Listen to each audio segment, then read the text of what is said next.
Hello sisis! Welcome back to my channel. Today's video, there's a trend going around TikTok called LA10 inspired makeup tutorial, but I would like to do my Philippine take on that. So I tried searching makeup tutorial about Manila 10, but I haven't heard of it even on TikTok. So I take my very own measure on that and search on ChatGPT.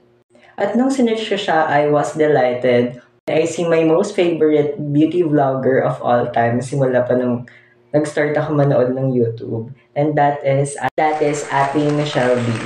So for today's video, I'll be creating a Michelle D inspired makeup look. I have here some inspo. Neutral shadow lang. Hindi ganun ka-complicated. And I'll be using affordable makeup as well.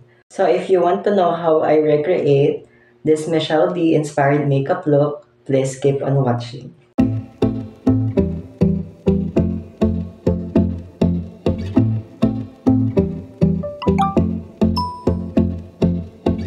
And I just pull my hair back. Tapos, before mag-foundation, mag-face mist lang din ako.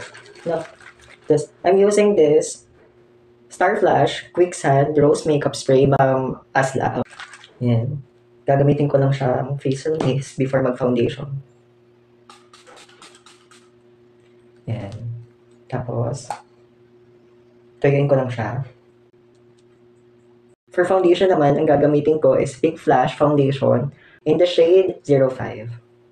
Shake nyo lang po bago kayo mag-apply. Tapos, tulad natin Michelle D, nilalather ko lang po yung foundation sa mukha ko gamit ang finger po. Yan, tapos ikakalat ko lang muna siya. Tapos, ang ginagawa din natin Michelle D is gumagamit lang siya ng brush, tapos lalagyan niya lang siya ng mist sprayan niya lang ng mist yung brush niya. Tapos, tsaka niya i-blend.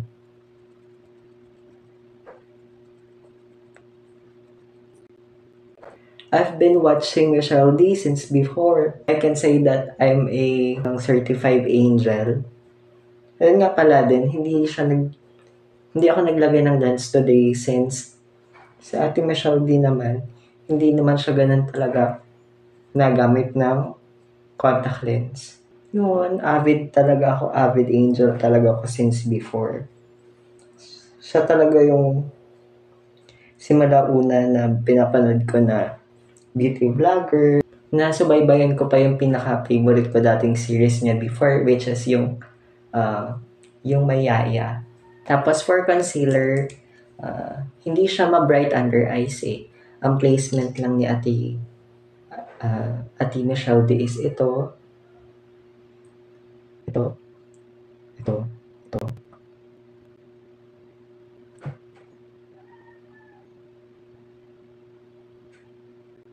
Yan, ang ano din ni Ate Michelle D is yung pagbablend yun ng concealer is kailangan maliliit lang na tap para yung concealer hindi ganun kumakalat.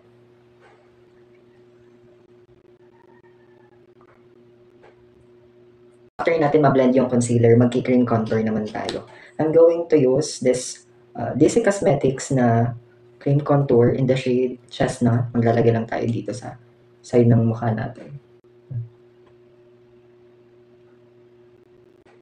And then lalagay din siya dito sa may temples, sa side ng nose. Siya yung nag-popularize ng phrase na huwag ka na lang mag-diet, mag-contour ka na lang. Tapos, delay is life. Yan yung mga natutunan nating phrase before if nanonood kayo si Ate Michelle D. Tapos, ang gagawin ko lang is blend ko lang siya ng brush. Yung as usual na brush na ginagamit ko, yung dense na synthetic na angle brush. Uunahin kong nose contour.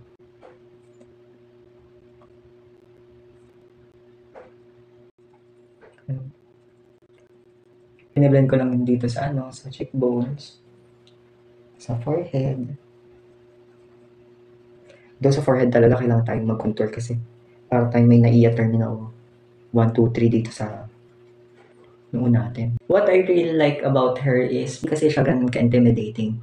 Pag nanonood ka ng vlog niya, ng makeup tutorial niya, parang nakikipag-usap ka lang sa ate. So, mas nakaka-engage talaga siya panoorin kasi parang may kaibigan ka lang nakausap, katsikahan habang nag-aayos. Tapos, after this, maglalagay lang ako ng walang is liquid lipstick from Pink Flash. Yan. Doon nagsaset to, pero meron ka pa namang time para mag-blend. So, yan. Ito lang yung placement ko ng blush. Very slight lang.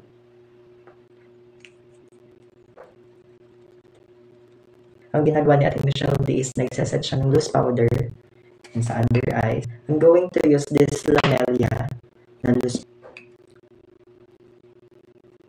Yun nga, sabi ko nga, si Ate Michelle D hindi siya mahilig sa under eyes na super light. So I'm gonna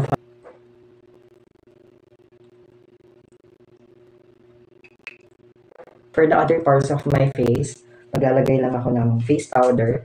I'm using this Maybelline Fit Me na press powder. And gagamit lang din ako ng flat na kabuki brush. Sa pagkakatanda ko, hindi pa nagko-contour si Ate Michelle D. Ang ginagawa niya is, before siya magkilay, is nagbe-bake muna siya. So, yun ang gagawin natin. Yeah.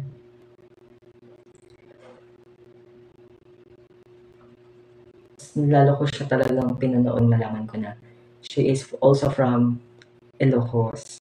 Doon din po kasi ako lumaki sa Ilocos. I was from Pagod po na sa pagkakatanda ko. Siya din yung kumanta ng verse sa Ijay. Matanda ko yun. And for brows, ang gagamitin ko lang is brow pencil. Yun lang gagamitin ko. I'm just following my natural brows. Siya talaga yung nagpauso ng kilay is life. Further enhancing my brows naman using a brow pomade from DC Cosmetics in the shade Mud Brown. Ina-enhance ko lang siya.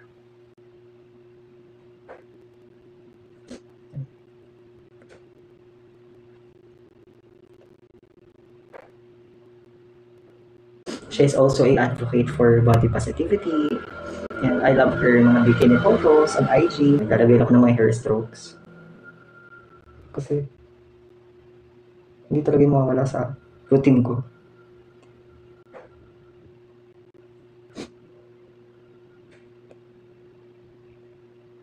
If you're putting your brows more closer to each other, it makes the illusion that your nose bridge is more smaller or mas makiti. Tapos i-blend ko lang ulit.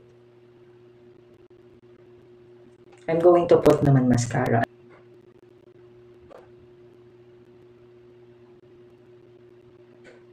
But when doing this, you should be more light-handed kasi pangit din siya kapag kumatat. Kasi medyo liquidy pa siya at first. So, you should be careful. Tapos for eyes, ano lang siya, more on neutral looks. I think mga warm shadows lang, ganyan. Tapos, kalimitan, she's just using 2 to 3 na color sa eyeshadow kasi she's not making it complicated for you all, for us all. So, kita ko naman yung eyes naman natin, hindi na siya kailangan i-clean pa ng concealer kasi hindi ko naman siya ganun nowadays, hindi ko siya nakikitang naglilis ng kilay kasi yung kilay niya na ginagawa talagang almost perfect na. So for eyes, I'm just going to use this Dusty na medyo matagal na James Charles na palette. I'm just going to get this full tone na brown. I'm just going to use that. Yan, tap niyo lang lagi. Tapos, ang nakikita kong ginagawa ni Ate Michelle D is, nagsasart siya sa lid niya dito. Tapos, yan, kinakalat niya dito bago niya i-blend sa taas. Yan, ganyan lang ginagawa niya.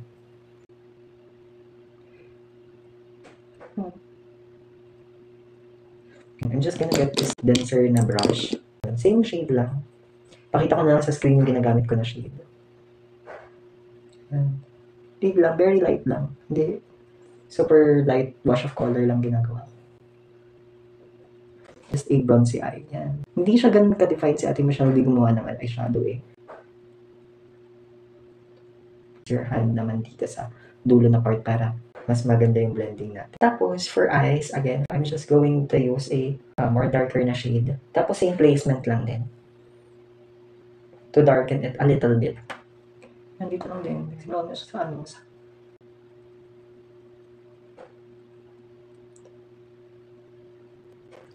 Hindi ko din muna tinanggal yung bake natin para though konti lang naman yung shade natin na ilalagay. Para lang din malinis.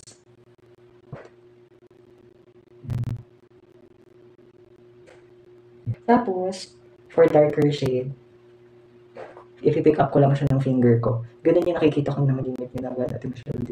Yan.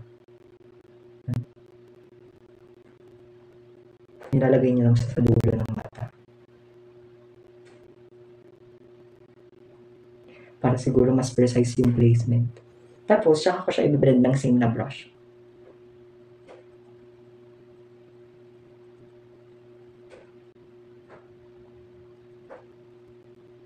I'm going to work it in also. Put a little pop sa eyes natin. I'm going to put this Blight by Caroline. It's in shade Razzle Dazzle. Ilalagay ko lang siya sa gitna ng mata ko. Blend ko lang din siya. If you're working on this kind of mga shadow, yung medyo may oil na konti, just use a lighter hand, tapos tapping motion lang. Pero if lighter yung pressure, you can use this finger. Ito yung pinaka-light kasi na finger natin. But for me, I'm just gonna use this one. Kasi I see talaga Ate Michelle, they use some, mga cream shadow before putting on mga light na shadow para mag-adhere siya lalo sa mata natin. Tapos, to set the eyeshadow naman na yung shimmer cream shadow natin, I'm going to get medium shade na shadow dito sa James Charles na palette. Yung shimmer shade nila. Yan. Tapos, isa-set ko lang yung shadow na nilagay natin. Yan. Using the shade Ring Light from James Charles na eyeshadow palette, nilagay ko lang siya dito sa inner tear ducts natin. Dito sa ilalim ng kilay. After natin i-blend yung ating Cinet na loose powder, magtutungki lang tayo using this Caroline na graphing liner. Yan. Nag-tight line lang ako off-cam. Tapos, to further smoke it out a little bit, I'm going to put the shadow na ginamit ko kanina sa outer lash line. Lalagay ko lang siya sa dito, sa lower lash line.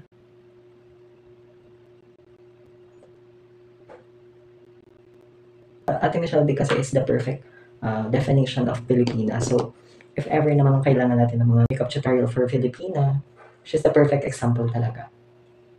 And tapos talaga i-blend ko lang ulit siya using this brush na ginamit natin sa for transition.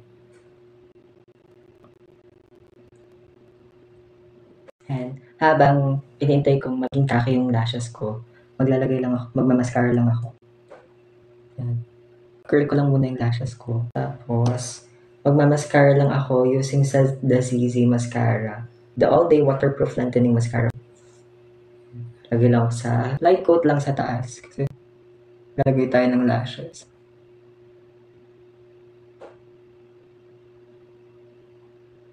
Tapos before putting on bottom mascara, maglalagay lang din ako ng shimmer I'm going to tap on the shimmer na ginamit natin sa taas ng mata. Lalagay natin siya dito. Because she's also putting it also. Yung reference ko is for general. General yung lang yung reference ko. Tsaka yung sa pagkakatanda ko sa paggawa ng makeup look niya. Kasi, yun. Kasi I've been watching her all along. Lagi kong ibinabantay yung mga makeup tutorial niya, ganyan. Yung mga update niya ng jowa niya pag nagta-travel sila ngayon. I don't know if you can tell, but I already put on a pair of small lash off cam. So for now, I'm going to bronze up my face using this Vice Cosmetics Aura Contour in the shade For Sure. Yan. Pa-bronze ko lang yung face ko. Tapos yung ginagawa ni ate, nilalagyan niya lang din ng bronzer yung ilong niya. Siguro yung contour na nilagay natin sa ilong kanina na cream is okay na yun siguro. Tapos, I'm going to put on blush. I'm just going to get this baby pink na dito sa James Charles na palette. Baby pink shade. Yun lang yung ilalagay ko dito. Just, yan. Lightly. Yun lang ang gagamitin ko dito. As far as I can see, nilalagay niya lang is itong inked na to. Pero for me, I like putting on a little bit of here. Pero not too much. Yan. Tapos, for highlight, favorite brush for highlighter is this kind of fan brush. Lagi ko kita yung before sa kanyang here yung shimmer shade dito, yung ring light sa James Charles na palette. Yan. Sinasama itong temples, tapos ito. Pero I'm just, as much as possible, light lang kasi may shadow kasi siya eh. Yan. Tapos, yun na lang din yung lalagay ko sa aking gitna ng ilong. Gagamitin ko lang siya, yung finger lang. Yan. For lips, ang gagamitin ko lang is yung YOU Cosmetics na Color Stay Matte Lipstick in the shade VO5 Hibiscus.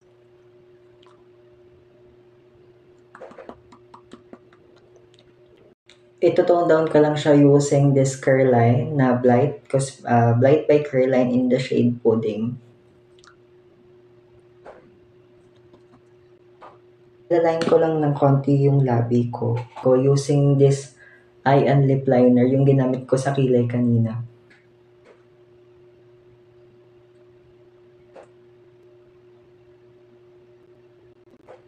Tapos, gagamit lang ako ng clear gloss galing Bobeni.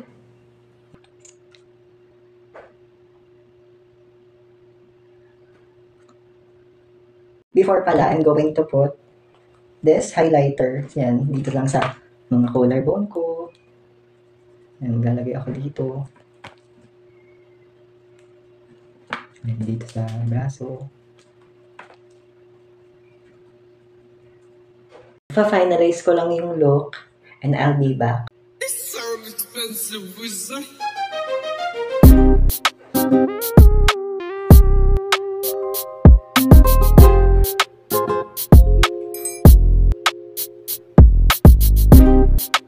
And this is the final look. This is my take on Michelle D inspired makeup look. Like me to do other influencers makeup look, just hit me up in the comment sections below. If you like this video, please subscribe to my channel and hit the thumbs up and the notification below. Thank you for watching.